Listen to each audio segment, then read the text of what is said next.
झूठ है, सरासर झूठ है। आप चलिए मेरे साथ, मैं आपको दिखाता हूँ। आसरा हॉस्पिटल में चलिए आप, मैं आपको दिखाता हूँ कि किस तरह से वहाँ से आपको एक कार्ड लेना है, उसके लिए आपको कितने दिनों तक फ्री में इलाज मिल जाता है हर डिपार्टमेंट के अंदर। लेकिन पिछले कुछ दिनों से देखा जा रहा है कि आप लोग तो साहब गठबंधन में जाने के लिए सारी हदें पार कर चुके हैं। पहले आपने लेटर दिया, उसको एक्सेप्ट नहीं किया गया, अब ढोल नगारों के साथ उनके दफ्तर में जाके हाजिरी दे रहे हैं। हमने क्या कहा अख्तर साहब ने, 6 सीटों पर चलिए गठबंधन में ले लीजिए हमको, चलिए 6 सीटों पर ले।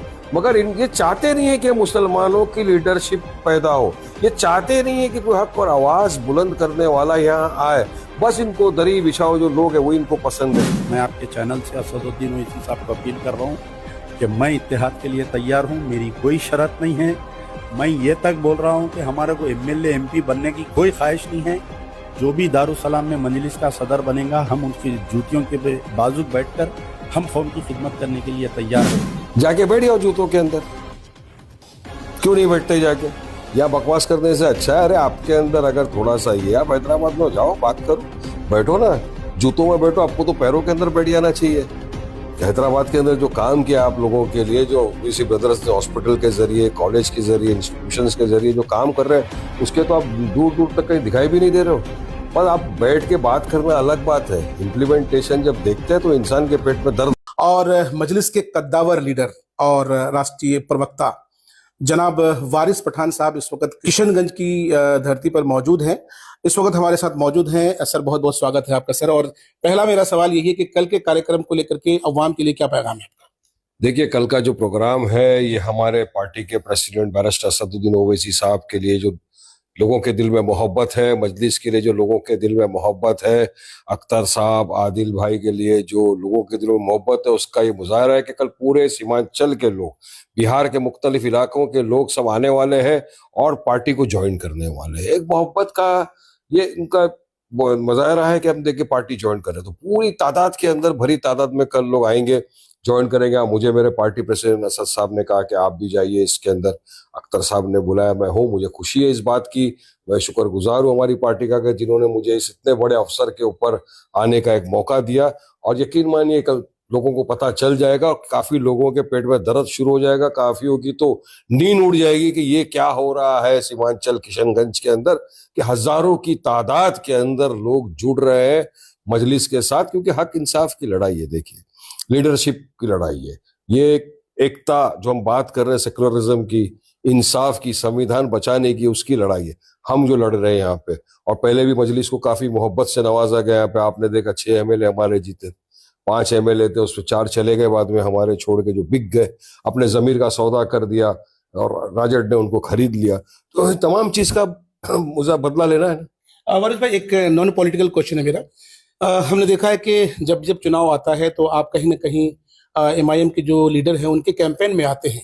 हैदराबाद का जो ट्रेडिशन है, कल्चर्स है, बिल्कुल डिफरेंट है सीमांचल के मुकाबले में। तो यहाँ के लोग, यहाँ का जो रहन सहन है, ओढ़ना पहनना, तमाम तर चीजें, कल्चर को किस तरह से देखते हैं? और यहाँ के लोगों के बारे में अगर आपसे पूछा जाए कि कैसे हैं, तो किस तरीके से व्याख्या करेंगे? देखिए, मैं तो समझता हूँ कि पूरे भारतीय का एक ही कल्चर है, वो है एकता। हम सब एक है, इसलिए इसमें कल्चर हैदराबाद का या सीमांचल का कुछ अलग नहीं है। जो मोहब्बत हैदराबाद वालों के दिलों के अंदर मजलिस के लिए है, वही मोहब्बत सीमांचल के लोगों के दिलों में मजलिस के लिए, अब देश भर में वही मोहब्बत जो है मजलिस के लिए सेम ही है। मुझे तो कोई फर्क नहीं पड़ता। खाने में थोड़ा बहुत कुछ फर्क लगता है मुझे, कहीं पे तेल ज्यादा है, कहीं पे नमक ज्यादा है, लेकिन बहुत अच्छा लगता है मुझे दोनों जगह। अच्छा, कोई डिफरेंस कहीं? जी, एक पॉलिटिकल क्वेश्चन है सर। जिस दफ्तरी होटल में आप ठहरे हैं, मुझे लगता है कि इस रूम के दूसरे वाले रूम में जो है, आज से तकरीबन 1 माह पहले आप ही के हैदराबाद से एमबीटी के जो लीडर हैं, वो भी स्पोक पर्सन है, वो आए थे। उन्होंने जो है एक बात कही थी कि मैं आपके कैमरे पर, ऑन कैमरा कह रहा हूं कि हमारी कोई शर्त नहीं है, मैं जो है ओवैसी साहब की जूतियों पे बैठने को तैयार हूं, बशर्ते कि वो जो है, जो उनका आपका जो हॉस्पिटल है, उस हॉस्पिटल में जो गरीब बच्चे हैं उनका मुफ्त में एडमिशन कराए हैं। उनकी ऑफर को एक्सेप्ट करते हैं आप लोग? जाके बैठ जाओ जूतों के अंदर, क्यों नहीं बैठते जाके? या बकवास करने से अच्छा है, अरे आपके अंदर अगर थोड़ा सा ये, आप हैदराबाद में जाओ, बात करो, बैठो ना जूतों में बैठो। आपको तो पैरों के अंदर बैठ जाना चाहिए। हैदराबाद के अंदर जो काम किया आप लोगों के लिए, जो ओवैसी ब्रदर्स ने हॉस्पिटल के जरिए, कॉलेज के जरिए, इंस्टीट्यूशंस के जरिए जो काम कर रहे हैं, उसके तो आप दूर दूर तक कहीं दिखाई भी नहीं दे रहे हो। पर आप बैठ के बात करना अलग बात है, इम्प्लीमेंटेशन जब देखते हैं तो इंसान के पेट में दर्द होता है। सर, उनका एलिगेशन था, एलिगेशन ये था कि आप जो एडमिशंस लेते हैं तो वहां पर गरीबों के लिए, यतीमों के लिए, मिस्किनों के लिए कोई रियायत नहीं है, ऐसा एलिगेशन था। झूठ है, सरासर झूठ है। आप चलिए मेरे साथ, मैं आपको दिखाता हूँ।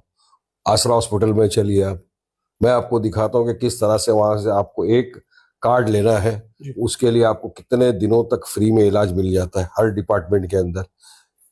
किस तरह से ये बोलते हैं इस तरह, ये जो झूठ की बुनियाद के ऊपर जो अपने सियासत चलाना चाहते हैं, उनका जनता मुंह काला करके जवाब देती है। चलिए, एक और महत्वपूर्ण सवाल है सर, और सवाल ये है कि मजलिस इत्तेहादुल मुस्लिमीन के बारे में कहा जाता है कि ये क़यादत की बात करती है और उसूलों की बात करती है और उसूलों पर आपकी सियासत चलती है। लेकिन पिछले कुछ दिनों से देखा जा रहा है कि आप लोग तो साहब गठबंधन में जाने के लिए सारी हदें पार कर चुके हैं। पहले आपने लेटर दिया, उसको एक्सेप्ट नहीं किया गया, अब ढोल नगारों के साथ उनके दफ्तर में जाके हाजिरी दे रहे हैं। देखिए, हमारे बिहार के पार्टी प्रेसिडेंट अख्तर साहब ने पहले भी कहा था, पहले भी लेटर लिखा था कि हमको बीजेपी को रोकना है, सेक्युलर वोट का विभाजन ना हो, तो आइए साथ में कांधे से कांधा मिलकर लड़ते हैं चुनाव और बीजेपी को रोकते हैं, बीजेपी को हराते हैं। मगर उन्होंने कहीं, तेजस्वी ने किसी स्टेज के ऊपर मीडिया को भी ये कहा कि नहीं, मुझे अब तक कुछ बताया नहीं है। तो अख्तर साहब ने, आदिल हुसैन ने और पूरी बिहार की जो हमारी एमआईएम की टीम थी, उन्होंने तेजस्वी के घर चले गए, घर गए, ढोल बाजा सब लेकर गए और उसको बताया कि भाई हम देखो लेटर तुमको दे रहे, ढोल के साथ आए, तुम्हारे कान तक आवाज पहुंचाना है कि आइए हमको साथ में लीजिए और सेक्युलर वोट का विभाजन मत होने दीजिए, बीजेपी को हमको रोकना है, वरना फिर आप हमारे पीछे गालियां गलौज करते हो, अरे ऐसा हो गया, इनकी वजह से सीएम नहीं बन सकते। तो नहीं, गलत है। अब ये इसको ये नहीं बोल सकते कि हम मांग रहे हैं।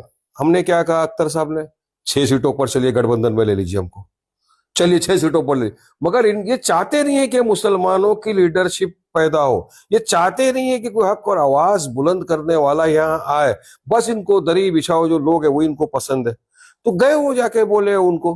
मगर इनको अगर वाकई में सीरियस है, ये चाहते हैं कि सेक्युलर वोटों का विभाजन ना हो, तो मजलिस इत्तेहादुल मुस्लिमीन के साथ कांधे से कांधा मिलाकर लड़ना चाहिए और जो सांप्रदायिक पार्टियां भाजपा जैसी, उनको हराना चाहिए। 2020 के चुनाव में सीमांचल की जनता ने 5 सीटें दी, सीटें हालांकि वो जो विधायक थे वो चले गए। अब एआईएमआईएम का क्या लक्ष्य है 2025 के लिए?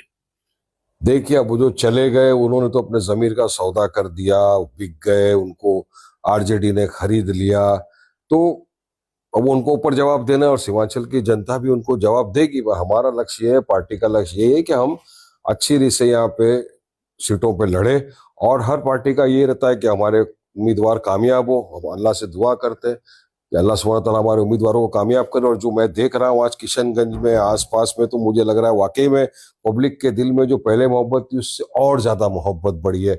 एक मुझे जज्बात दिख रहा है, जोश दिख रहा है ग्राउंड लेवल के ऊपर। मुझे ऐसा लग रहा है कि इस मर्तबा मजलिस इत्तेहादुल मुस्लिमीन पहले से भी ज्यादा अच्छा परफॉर्मेंस करेगी और ज्यादा से ज्यादा हमारे उम्मीदवार जीत के आएंगे। चलिए, बहुत बहुत शुक्रिया। तो ये थे वारिस पठान जी, जिनसे हम बातचीत कर रहे थे। आपके जहन में कोई सवाल हो तो सवाल जरूर रखिएगा, मौका मिलेगा तो दोबारा हम उनसे आपके सवाल को जरूर पूछेंगे। अल्लाह हाफिज।